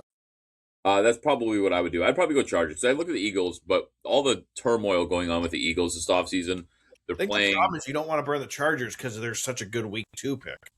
They are, but there's going to be, I mean, let's look at a week. Let's the way too early week 2 picks here. Let's do that too. Let's see if there's another avenue that would make sense on week 2. Let's see here. What do we got working? I mean, it's a road game, so I'm not going to pick it, but you could take the Packers over the Jets if you trust them on the road. The Ravens at home over the Saints. Saints could be good though. Saints are gonna looked pretty good last year. Saints could be good. You got the Niners. You could take at home over the Dolphins week 2. Yeah, I guess you'd have to pivot to the Niners maybe. Yeah, you got Chiefs at home versus the Colts. Maybe the Colts are good. Maybe they're not. There's options out there. I can't wait for Survivor too. I love Survivor. Me too. I've decided this year I'm probably not going to play in the spread pools. I'm just going to put all my eggs in the Survivor pools. I like it. There's always a second and third chance and a fourth chance. You can do the capped entries too on DraftKings, which is nice. So I'll do a few of those. Yeah, I would do a higher end cap. Again, way too early, but we had a few fantasy questions, so I'll just throw them out there to you. Quarterback.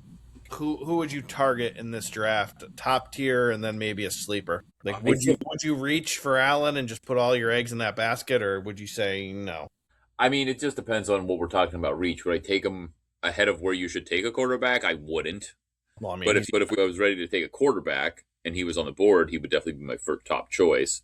I think Lamar. I mean, I think has a bounce back season. New coach. He's got his way now. I think they're going to do everything to make him successful because if the coach is smart, he knows that he goes or his job security only goes as far as Lamar's play takes him.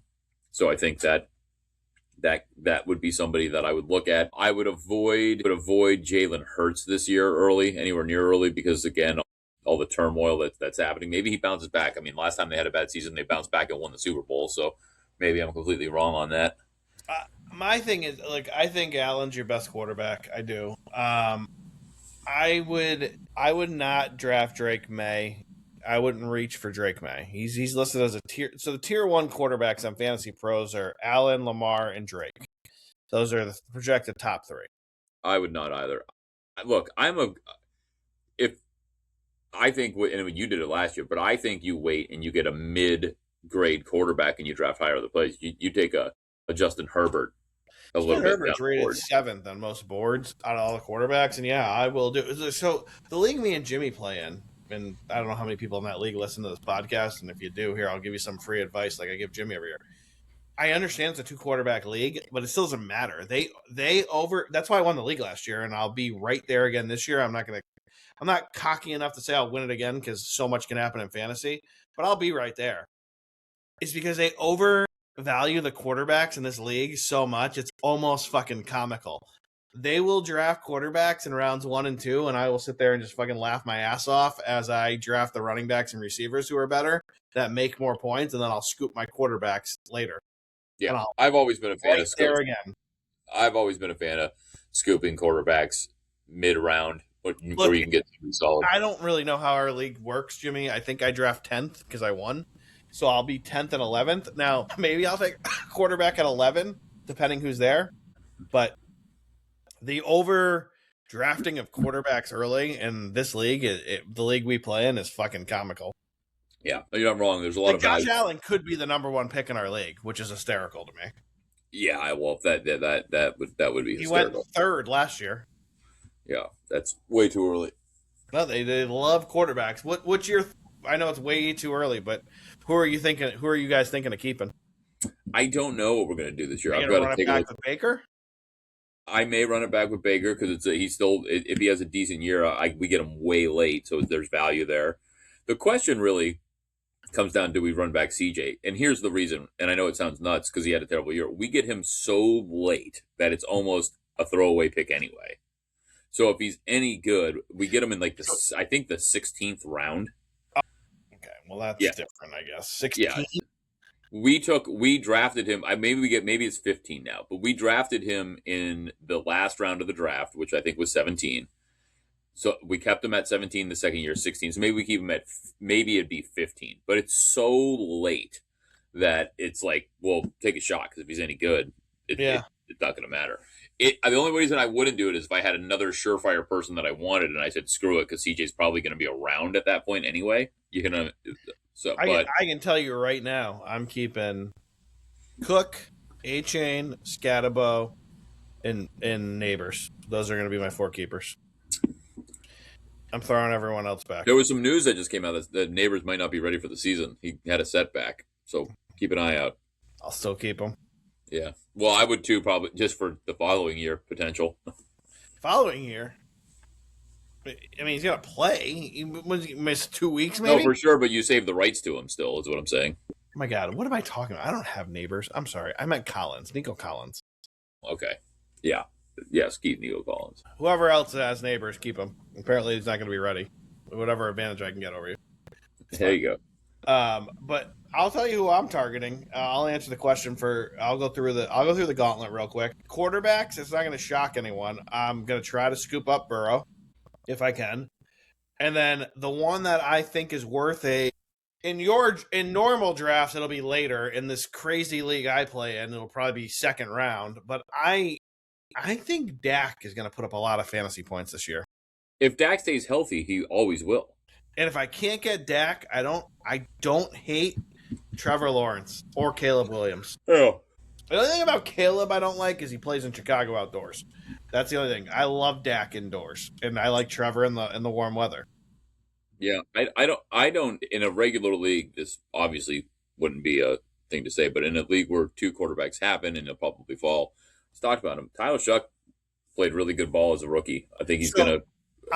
That's the only debate I have with myself. Do I keep him? Because I would get to keep him in like the 17. I mean, I think I would because. But I could probably, if someone drafts him before round 10, you should be kicked out of the league. I agree, but I think as a late round, your third quarterback that could potentially be, if you want to carry three, I know. that would be like I get. Let's see. But if you have a better keeper option, then yeah, don't. Yeah, I mean, I'm going to keep running back 5 in HA and running back 7 in Cook. Scatabo, even coming off the injury, they list as running back 20, and he would be round like 16 for me. And then for wide receivers, I don't have great wide receivers, but Nico Collins is still rated the 8th best receiver. I figure I got to keep him. I am going to throw Ladd McConkey back because I don't trust anything with Ladd yet. You? No, I don't think. Well, I guess it would depend on what round this was taking place. It's probably still later, but I'm not keeping Ladd. I'd rather keep the running backs. Running backs are just crucial. Yeah, you can always find. And then to answer, we got this question about running backs. For me, look, I'm not going to fault anyone who takes Bijan or Gibbs, but the target, and he's not going to be available in my league unless he hit the keeper timeline. What's the time? 3 years, Jimmy? In us league, yeah, 3 years. So he might be back in the pool. JT is still who I'm targeting. I said it to everybody last year. I'll talk about it for the next 5 months, 4 months, whatever it is. JT is still young and the best running back in this league. Yeah, not wrong. Is there He's any very other, good? Is there any other, especially if the team's good? Is there anything running? The other one is Chase Brown. I like. Jimmy's probably going to keep him though. I like Chase Brown. Other than that, there's no one really that far down the list that I could tell you, hey, this guy's going to have a huge year. Would I take a shot on a Jordan Price in Seattle? Maybe. God, do I Bucky Irving, maybe. You get him a little later. That's really it for running backs. Anything from you on the running back side? I like Bucky Irving. I think that's a decent pick. I think if Jeremiah Love really falls far enough, that's not a bad pick. You talked about Kyron Williams before. Derrick Henry, if you get him anywhere near late, all he does is put up numbers. I think Judkins is, I have no idea when he's going to actually play, so I would avoid him, but he would be a top 5 pick, I would think, if he was anywhere near healthy. So, but no, that kind of covers it for me. I think someone to pick up late, if he's somehow still there, is Blake Corum, because he started to get some run last year and running backs get hurt. If Kyron Williams gets hurt, Blake Corum is gonna get some real play out in LA. I have drafted Blake Corum a bunch in my best ball leagues over at DraftKings. Yeah, there you go. And I think he gets run even if Kerryon Williams is healthy. Yeah, he's gonna get more because he was getting more run finally at the end of last year. So you're gonna see him play more. But if Kyron Williams actually gets hurt, and I hope he doesn't, I'm not rooting for that. But the running backs miss a game or two. He's going to be the bell cow for those games, and it's going to be worth it. Do you think Tua's going to do anything this year, or you think he's not even going to play much? I don't know. I think he could, but I don't. I think when he had the old coach, and it seemed like the coach was the problem. Then he got his new coach, and it seemed like I don't. When it started to go south, even with Mike McDaniels, I lost faith in Tua. How about that? Yeah, if that's fair. But now it wasn't. He was just being pushed around and bullied. Now the guy that really believed in him. Now there's some fallout there. I think Tua is probably cooked. You have any wide receiver that you're saying, hey, this could be one to snag up that no one's really circling on their board? No, I mean, I think Mike Evans has a big year in San Francisco. I think he goes out there and he's still got a lot of game. And I think he's got something. Yeah, I think he's got something in the tank. That would be my pick. I think you'll be able to get him mid rounds. I still think he's going to be drafted somewhat high, but I think there's also some good rookies out there this year that you should consider, especially if it's a fantasy or a keeper league. I would say this. I'll keep saying it. for the next few months, but I think the most undervalued receiver still in fantasy is Jacoby Myers. So he's on Jacksonville now. He's not a Raider, if anyone not pay attention. But so that's one I would throw out at you. What about tight end? Well, I will give you this one real quick because he's still pretty highly ranked. I think he's top 10, but I think Garrett Wilson's gonna have a big year because I understand that Geno's not the greatest quarterback, but he airs the ball out, and Garrett Wilson goes and gets it. So I think if you can get Garrett Wilson falls out of the top 10, I think you get a potential steal there. Garrett Wilson right now is rated. Yeah, I think Garrett Wilson could have a big year. Tight end. I mean, Trey McBride is the no-brainer. Mm-hmm. After that, I would tell you this. I really, really, really like Jimmy's tight end over there on the Browns. I do too. Fannin looks awesome. I think he is the pick, and he sits there sixth usually in most drafts. And then if you had to go value, I don't know why, but Dallas Goedert's way down the board. People just, for some reason, I know he's old, but he's still putting up fucking numbers. I'm a Goddard guy. Puts up great numbers. No, I like Goddard a lot. I think if you want to take a shot on the old guy, Mark Andrews is way down the board now. If you want, I like Strange too, by the way. Fair. Kyle Pitts is shot back up the board. He might be one we consider keeping because we picked him up off the wire and played him a lot last year. So that's a good sign. But yeah, I like my guy as well. I think Fannin's fantastic. I mean, enough that we let Njoku walk. Njoku was a good blocker and a decent pass catcher, but Fannin is the real deal. Can you believe the Thunder are up 7 after all this? Unbelievable. Yeah, really is. On the road. Maybe the Spurs are over their heads. Who knows? Maybe we're wrong, Jimmy. No, he said it's a game of runs. They took the big punch. Spurs probably got ahead of themselves. Hopefully the Spurs come back. All right. Let's get into some bets here, buddy. Where do you want to start? You want to start Major League Baseball? Is there any futures that you're looking at? Do you think the Rays are for real? They're beating the Yankees again tonight. They're still got some fucking unbelievable value on the Rays. Let me get to the old. What's tell me about it while I'm trying to. I have a ticket on them 4-1 when we started talking about this, but now they're down to plus 170 to win the division. I mean, the Yankees are faltering a little earlier than they did last year, but you got to believe that they're good enough that they're going to come back and catch fire. I don't know. What is it them to just make the playoffs? Because I think it's all minus 16. The Rays, it's got to be minus 9 gazillion. It's minus 1,600. It's not great. Yeah, I don't know. I that'd be a tough one. I think the Rays are for real, dude. Yeah, maybe. I hope you're right. It'd be cool if they were. It'd be cool if they were. I'm not going to pretend I've watched a lot of Rays baseball this year. How about, you know what? I don't hate the Rays plus 210 to reach the ALCS. Okay. And then my real dart throw here for future bets is the A's plus 700 to reach the ALCS. The A's. I like them also plus 150 to make the playoffs. Yeah, could be right. Said I haven't watched a lot of A's baseball either. It's so early in the season. Can you believe the Red Sox, after all this bullshit, are down to plus 125 to make the playoffs? It's because the AL is so bad. So bad. Comically bad. Your Mets are plus 340 right now to make the playoffs. Yeah, I saw. I mean, I don't think it's terrible value. They've been playing. They haven't played great baseball ever for any stretch this year, but they start playing decent baseball. They've been above 500 over the last 10 for the last, 15 games. They've cut down that differential. Part of it was that 12th inning, they're in extra innings and they bombed 10 runs. And I don't know if you saw that the other night. That was wild. That helped cut that back. They jumped Miami. Atlanta's obviously off to the races in that division.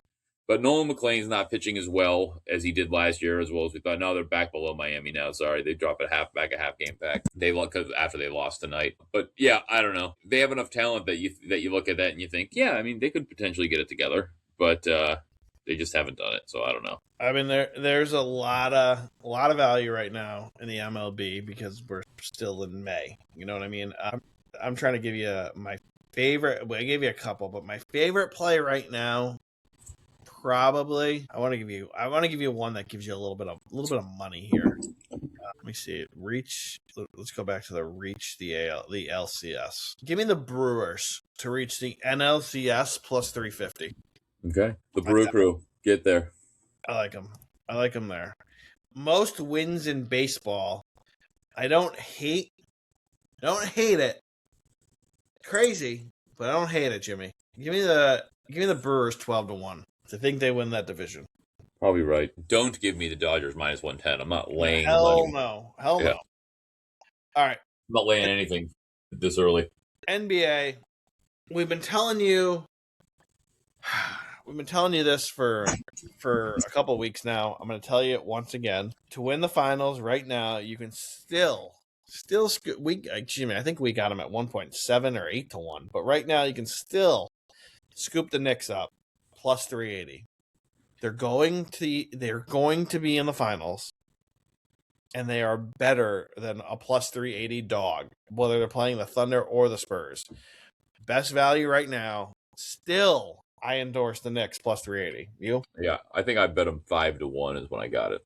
But yes, it was 6-1 or 7-1 when we started talking about it. I have it's a small play. It's like $10. I have them 15-1, and I think I had to scroll through all my bets, but I also think I have them 30-1 to win the championship when they went through that crazy slide. Was that February-ish? Yeah. When they started playing like shit. Yep.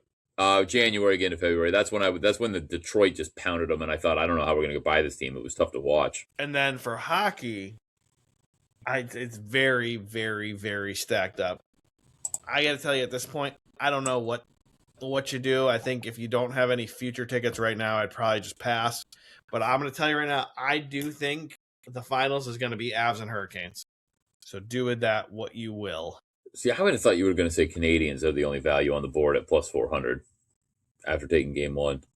4-1, but I don't know if they can beat the Avs. I love the Avs. I don't know. I just think the Avs are going to win the cup, but there's no point in betting them now, in my opinion. College baseball, all the conference tournaments are going on right now.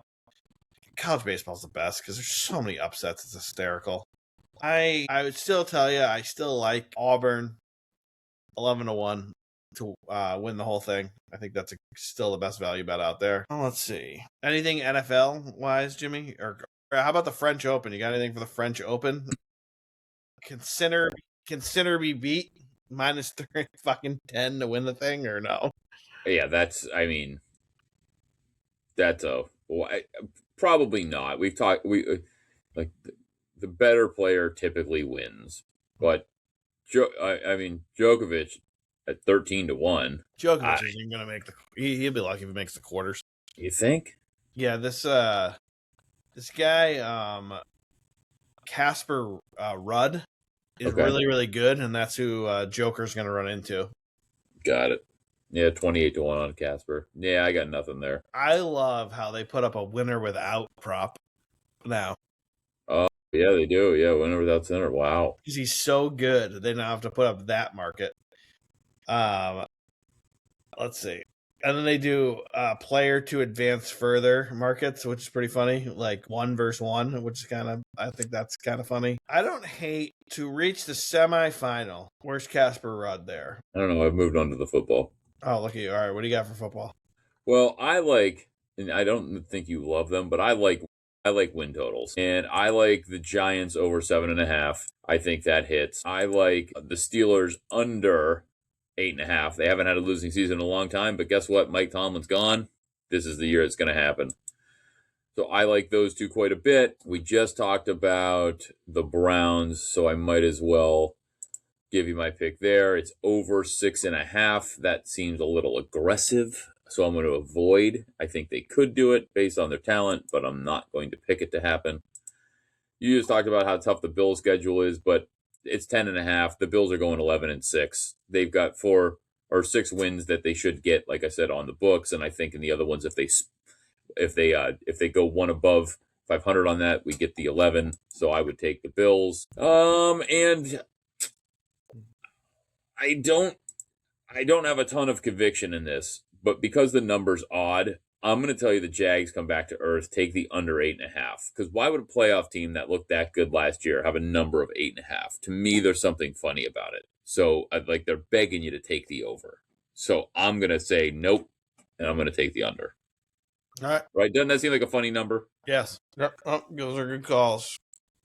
NFL wise, right now, I would probably tell you I like right now because there's not really much, and you can still get value. I still like looking at the division 1-2s. So I would tell you to look at those for whatever division you really feel comfortable in. For me, I still think Bengals Ravens plus 360 is a great bet. I think it's coming. Top 2 is probably, let's see what this is. I bet you it's like a ridiculous price, but yeah, I knew it. Bills Patriots are minus 300 for top 2. So you can't really bet that. Let me see the North. I like this for top 2, and it can come in any way. Bears Lions plus 330. Okay, I like that. And then let's look at your division. Do you think the Browns can do anything? Probably not. I don't think they can win the division. They haven't done that in a lifetime. What about Browns Bengals? Either way, 1-2, 13-1. Yeah, I know you love the Bengals. I'd be more apt to say Ravens Browns. I don't think the Ravens are that good. You love them for some reason. I don't get it. If they stay healthy, they're just always there. They're always not, there. They're not good. And Cincinnati's never healthy. So Cincinnati goes really far, or they miss the playoffs. They got the best player in the league. Yeah, of course they do. They don't. Jamar Chase is a fantastic player. You're right. You know, when healthy, you honestly are going to sit there and tell me Joe Burrow's not the best quarterback in the league? No, I think your boy Josh Allen's better than Joe. Oh my God, Burrow. Burrow. I think you're going to be on an island there if we take that poll to the streets for the most part. But Joe Burrow's very good, but I don't think he's Josh Allen when all things are equal. No, he's better. If by better you mean worse, you're right. No, I mean better. Hey, the good news is we've got an NFL season, and we'll be able to watch it play out. Let me ask you a question, Jimmy, since you're so fucking cocky with your Coors Light. Who has been in more Super Bowls, Josh Allen or Joe Burrow?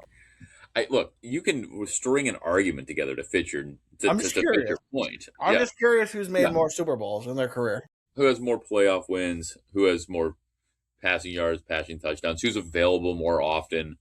Every other. You're right. You've got that one thing. I'm just asking who's actually played in the Super Bowl. You've got it. He's played in one. You're right, but that to me, who has beat Patrick Mahomes in a playoff game? Josh Allen or Joe Burrow?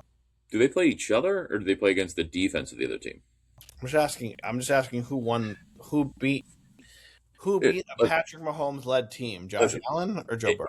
If you want to sandbag a few certain stats to your argument, you can. But again, Josh Allen's won more playoff games, has more passing yards, more rushing touchdowns, more passing touchdowns. He's available all the time. He doesn't miss games. Somebody does. Those are all my stats. He's been in the league longer, so of course he has more of those. No. His percentage of games played way higher. Joe Burrow's hurt all the time. I'm just saying he's been in the league longer, so of course he's gonna have better stats. Yeah. So percentages don't really matter on how many games you've played. You're talking about who has like percentage of a season? Yeah. Who's played of games that their teams played when they were actively on the roster? Joe Burrow plays 60% of the games? Oh, that's not what we're talking about. We're talking about. Yeah. We're talking about you just said stats. Yeah. Well, no, I said stats, and now I'm using that one as well. So that's also a thing. So look, I'm not gonna argue this a lot because we could put a poll out there. I'm fairly confident that I'm going to win this one.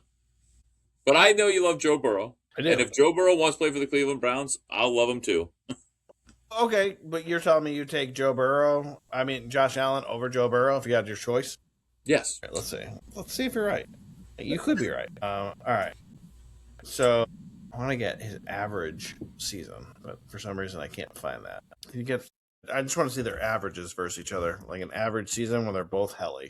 Let's see. You're only going to find a couple seasons for Burrow that matches that number. I still think, depending on how this season looks, the answer could be, if you want anybody, could very easily swing back and just be Patrick Mahomes if he comes back and is a Patrick of old. Shut up! You don't even like him. I don't like him, but but you're only saying about Burrow because you like him so much. All right, so he has a better completion percentage. He has a 3-to-1 TD to INT ratio. Burrow does not. So he's a better there. Can you just give me their fucking season? I'm sure this is riveting for all the listeners, all 9 people. But What I'm telling you is, if I had the number 1 pick of a quarterback right now, I'm taking Joe Burrow. yeah, everybody knows that. And who are you taking? If I had the number 1 pick right now, it'd be Patrick or Josh. It'd be probably Josh based on last season's performance. Probably Josh. He did really have some bonehead plays in that playoff game where he fumbled the ball backwards. Nobody was there. You're telling me it wouldn't even be between Josh and Joe? You're telling me Patrick would be in there? Yes, of course. The guy that's got all the Super Bowls, like you just talking about, that's just an all-time great winner and great talent. That guy, yes, of course. Do your eyes work? Yes, they do. I've seen him lift that trophy many times. Have you seen the throws Joe Burrow makes? I mean, I know you have because you've been just stalking him like a. I'm not really stalking him. I just think. Yeah, listen. I'm not. This is go back to my classic point. Look, I'm not saying Joe Burrow isn't a talented guy. He's a great quarterback. Quarterback in the league when healthy. So if you're only available half the time, does your value go down by half? And he's not the. I don't know that he is the best quarterback. He's had great moments. No, you're right. This is what Joe Burrow does very well. Joe Burrow. We've said a lot, and we've learned a lot tonight. What Jimmy's saying is, when healthy, Joe Burrow's the best quarterback in the league. Go ahead, finish your thought. No, yeah. I mean, hey, look, not what I said. He makes some of the greatest plays. So does Patrick Mahomes. But Joe Burrow is cool. He's calm under pressure. He's not scared of the moment. I love the guy's moxie. Would I want him to be my quarterback? Absolutely, I would take Joe Burrow. I'm not knocking him. I'm just saying there's a couple guys that I would take before I took him. It's unbelievable that you think that, I don't know, Joe Burrow is not the best quarterback when healthy. It's crazy to me. I know it is. I know. That's okay. Do you watch him? See, here's the thing, everyone. What you don't understand. Jimmy's running around, bringing people to karate, tutoring, this, that, the other thing. I'm watching all these plays. Joe Burrow is the best quarterback in this league when healthy. Yeah, it's like Greg's the only person watching all these games. No, there's no other football commentators out there that do the same thing. It's just Greg. I mean, listen, this is. I think you all know Greg well enough. A lot of you know him personally. That's why you listen to the show. He's like a dog that latches onto something when he wants to make a point. He will find a way to twist it around, no matter how ridiculous it might sound. Oh, ridiculous? So Jimmy just said ridiculous is Joe Burrow is the best. See, here we go. Latching when right healthy, on. You're saying Joe Burrow when healthy is a ridiculous take. That he's the best. When he wins the Super Bowl. That he's unquestionably the best quarterback in the league. I didn't say unquestionably. Yeah. Well, I mean, your 10-minute argument would suggest that it's unquestionable. On May 22nd, 2026, if Joe Burrow, I'm sorry, I said if. I apologize to everyone listening. When Joe Burrow wins the AFC this year, will you wear a Joe Burrow jersey every time we do this show going forward? What, if Joe Burrow gets to the Super Bowl? Yeah, when he wins the AFC this year over Mahomes and Allen, will you wear a Burrow jersey the rest of the time we do the show? Nope, I won't. So there you go. Jimmy's too afraid to even make that. No, because that won't prove anything. That'll just mean he's got a good team around him. It was his year. Still doesn't make him the best. 1 year. Really? You can't even make any type of wager? I'm not going to buy a Joe Burrow jersey and wear it. I'll make some sort of wager, but I'm not going to wear a Joe Burrow jersey. You got a Joe Burrow tattoo. Oh yeah, that's reasonable. How about when they doesn't make the Super Bowl? How about this? You get any tattoo. See, that's silly. How about this? This is how we're going to end the show tonight. If Joe Burrow wins the AFC, I won't make you get a tattoo. That's crazy. But you have to wear a Joe Burrow jersey, and you can even get an LSU one. I'm fine with that. For the rest of the time we do the show. If the Browns win 7 games, I'll wear a Myles Garrett jersey every time we do the show. No, see, that's your problem. The every time is. You want me to buy one and wear it once, I'll do it. I'm not wearing it every time. Every time we do the show. And not only do you have to wear it, you have to say, Greg is my hero. Joe Burrow is the greatest quarterback that's ever lived. If he doesn't make the Super Bowl, you have to write him a personal letter offering him an HJ and see what he says. How about this? He won't accept because he's got plenty of people to do that for him. But if the Browns wins over But if 7, you said yes, you'd be like, all if right, the Browns go left or right. over 7, so 8 and 9, I'll get a Garrett jersey and wear it every time we do this show. Yeah, you don't. No, I'm not gonna wear a jersey every time we do the show. I'll do it one time. What's it like never be able? What's it like never able to sack up and make a bet? What's that feel like? Because I know I'm not going to do it. I'll come with an excuse and I'm going to wear it, and I want to keep my promises. If I make a bet, I'm going to keep it. I know I would wear it once. I know I'm not going to do it every time, and I don't want to hear about it. So I'm not going to make the bet. Yeah, I think ahead. All right. I think ahead, Greg. I know your pestering has no bounds. It doesn't. So I'm not going to get myself involved in a situation where I might have to deal with it. I am saying back out. I remove myself from the situation. I am saying win the AFC. Oh, I understand. No, I understand what you're saying. You could say if he wins 3 Super Bowls in a row, I'm still not going to agree to it because somehow, my luck, that'll happen, and then I'll renege on the bet because I'm not going to wear the damn Burrow jersey every time, but I'll wear it one time. And the bigger deal is I'm going to spend money on it. I'm going to get the most. If that happened, I would get the most bootleg ass Joe Burrow jersey. Official. Oh no! Official. I'd have a T-shirt where I cut the sleeves off and wrote Bengals across the front and Burrow across the back. How about you? Wearing a Myles Garrett jersey isn't that much of a punishment. Defensive Player of the Year. Yeah, Burrow sucks. That'll be a huge punishment. I'm not saying it is. I'm not saying he does. I'm just saying you're the one that offered the punishment. I didn't get to come up with your punishment. You came up with your own. See, that's how Greg's slick. He comes up with his own punishment. He's like, I'll throw something else out there that I don't actually mind doing. Like, hey man, you're gonna wear a Burrow jersey, but if I'm wrong, I guess I'll just have to buy another bottle of whiskey and drink it. Yeah, I don't want to sit here and wear a Myles Garrett jersey every time. Listen, wouldn't be the worst jersey you had to wear.